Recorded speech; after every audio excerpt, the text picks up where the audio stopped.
La série M5001 de Kubota comporte deux tracteurs de 93 et 113 chevaux, sous les références M5091 et M5111.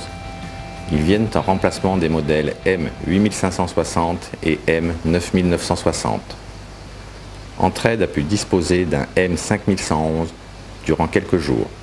Il a été pris en main par la Cuma de Sancio dans le Puy-de-Dôme, dont les adhérents ont l'habitude de travailler avec des tracteurs de cette puissance sur des exploitations en polyculture élevage. Équipé d'un moteur 4 cylindres développant 113 chevaux, il présente les caractéristiques d'un tracteur simple, très manœuvrant, dont la cabine spacieuse et confortable a été appréciée par les agriculteurs testeurs.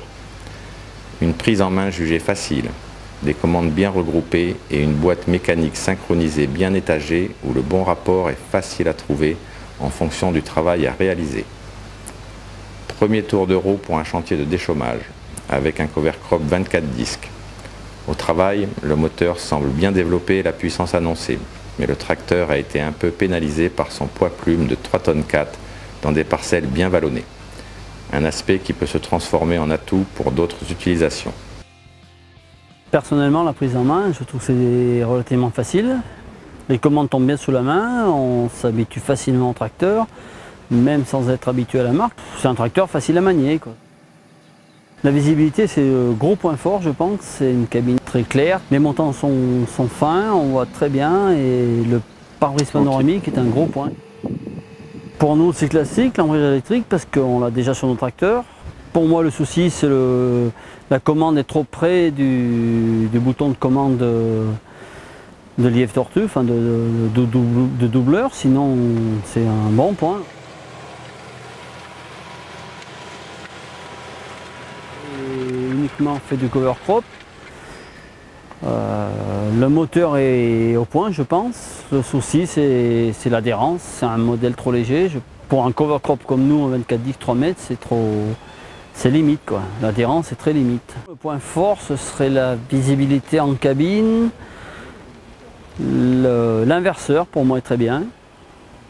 Après, en point faible, réservoir un peu juste pour un tracteur qui devrait faire une journée complète de travail.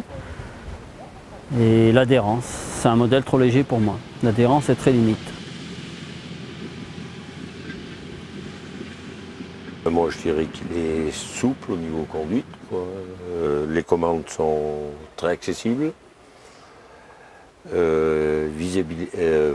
Pour bien voir, il n'y a pas de souci là avec le pare-brise en demi-lune là, comme ça, là c'est idéal. Bon, après, bon, là, moi, c'est son point fort, ça, moi, je dirais.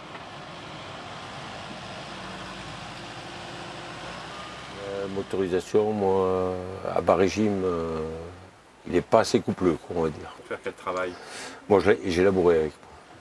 Et relevage, tout ça, bon, c'est un relevage mécanique, hein, mais facile d'accès, tout ça, il n'y a pas de problème. Mais le tracteur, il faut qu'il soit un peu dans les tours pour quand on reprend l'arrêt et tout ça. Et autrement, il accuse le coup, quoi, ça va pas. Pour une charrue 5 corps, le relevage est suffisamment puissant. Et au niveau simplicité du tracteur, sans électronique, ça c'est un plus. Pour moi, pour bricoler dans la ferme, c'est un plus, parce que c'est mieux que toute électronique. Quand on a une pailleuse, un truc comme ça, on a de la poussière tous les jours et tout. Plus c'est simple, mieux c'est, moins on est en panne.